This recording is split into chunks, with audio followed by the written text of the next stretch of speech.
अपन का खोज रहना, साफ दिख रहा है अंदाज।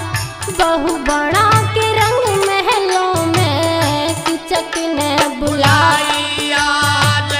बहु बड़ा के रंग महलों में किचक ने बुलाई।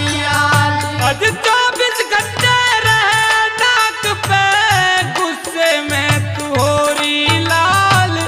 जो आवे जी में कह दे बात का न करती ख्याल।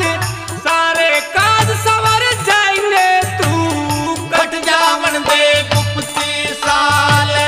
सारे काज सवर जाएंगे तू कट जावन दे गुप्ती साल। होलिए झाले बदन की डाट रे लिए झाले बदन की डाट काट तेरी विपदा दूं सारी। सोवे चादर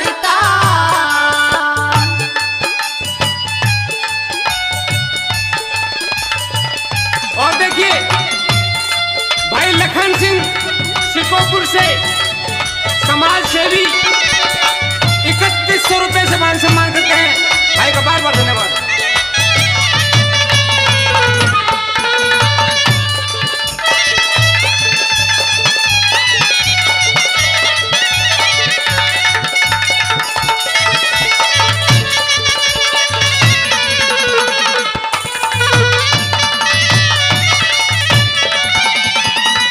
अदरा में ऊपर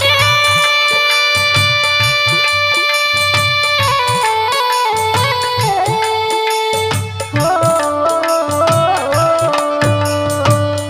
अदरा में ऊपर आप चाले जुए का चढ़ा था चाव। राजपाट जब हार गए फिर बहू को लगाया दाव। गुस्सा दिखे नाक पे मेरी छाती की न दिखे घाव। गुस्सा दिखे नाक पे मेरी छाती के न दिखे घाव। ये पंचाली तू खास जेठ से हारी। ये पंचाली तू खास जेठ से अंधे का अंधा कहती ना। इंद्र प्राप्त होता मारा दासी बन दुख सहती ना। बिखरे सर के केस तेरे तू बन बिड़ रूप रहती ना। बिखरे सके केस तेरे तू बन बिड़ रूप रहती ना। ओ जब होनी खेले खेल फेल सब हो जाती होशियारी। सोवे चादर जान में इस द्रौपदी के आई हुई पांचाली के बाद।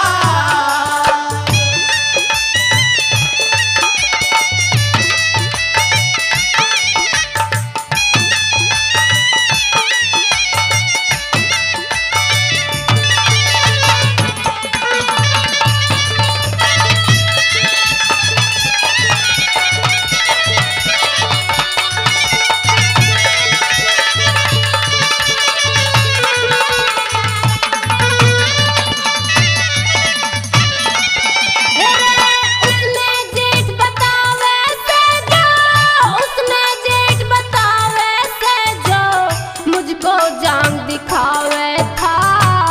भरी सभा में दुशासन मन करके नगर नचावे था। सूत पुत्र वो करण नीच मन विषया कह बुलावे था। सूत पुत्र वो करण नीच मन विषया कह बुलावे था। अरे मत घबरा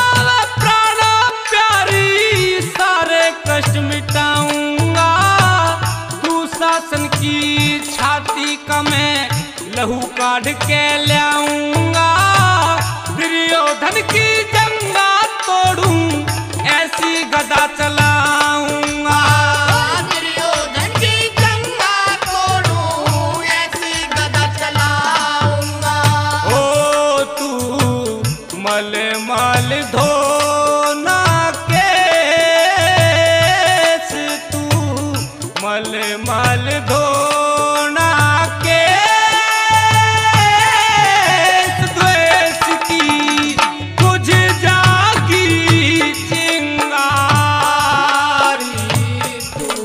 सोवे चादर तान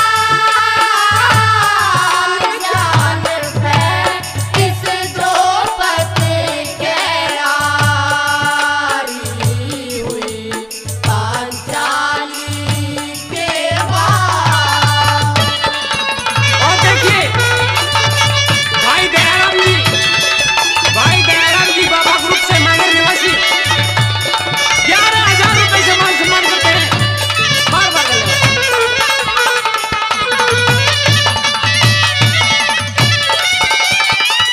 कदसी के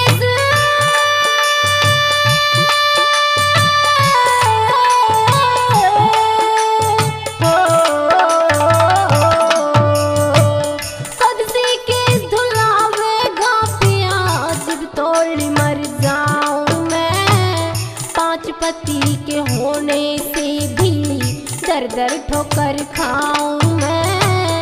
नए नए खसम खड़े हो गए, किस किस लाज बचाऊं